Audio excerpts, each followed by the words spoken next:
Welcome to the Voice of America's News Words, where we teach you about words in the news. This is a word you often hear in stories about violence or war. Here's White House spokesman Jay Carney talking about whether more U.S. troops could stop the violence in Iraq. There was sectarian conflict, violent sectarian conflict in Iraq when there were 150,000 U.S. troops on the ground there. Sectarian means something to do with groups or sects. Sectarian violence is when different groups fight each other or against a government. Sects can be based on religious, ethnic, or cultural beliefs. Now, when you hear the word sectarian, you will know what this news word means.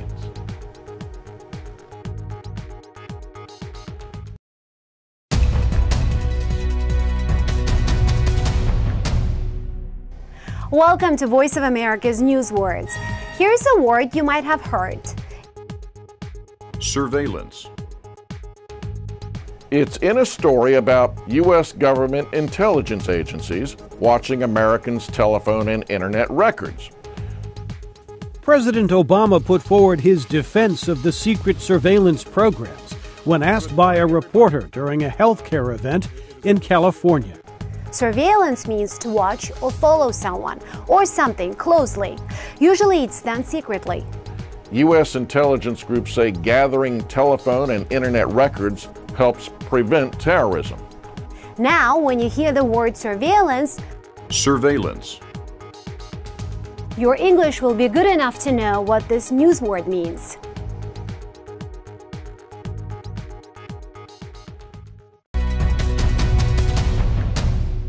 Welcome to the Voice of America's News Words.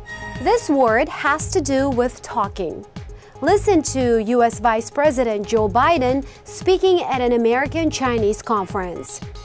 Leaving the military dimension of our dialogue underdeveloped on both sides causes us to run unnecessary risk.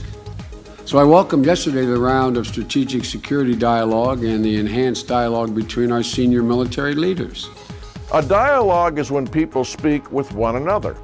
It is a discussion, an exchange of ideas to work out differences. And in movies and books, dialogue is what we call the words that people speak. Now, when you hear the word dialogue, you will know what this news word means. For more news words, visit our website at learningenglish.voanews.com.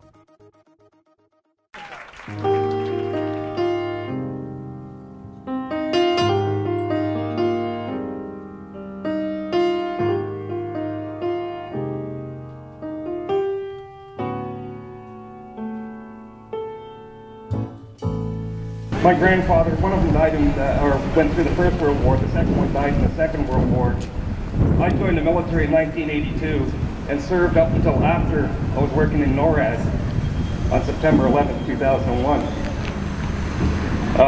A year after that, a couple of years after that, my 20 years came up and I decided to jet because I knew we were going into Iraq, I knew we were going into Afghanistan, and I knew it was wrong. So I didn't want any part of it. Being in the military and being in the police forces is not the only way to fight for your rights and your freedoms on this land. There are many ways, and I thank you all for showing up and bearing the cold and the damp for doing that. I guess I'll go to this point. All I really want to say is I'm glad to be out and not part of the problem anymore. And I'm glad to be standing on the right side where I believed I was. And I think I was up until roundabouts, it was Bosnia when they started getting messy and they started invading other countries where we didn't belong. With that, thank you all, and keep up the good work. Thank you very much, sir.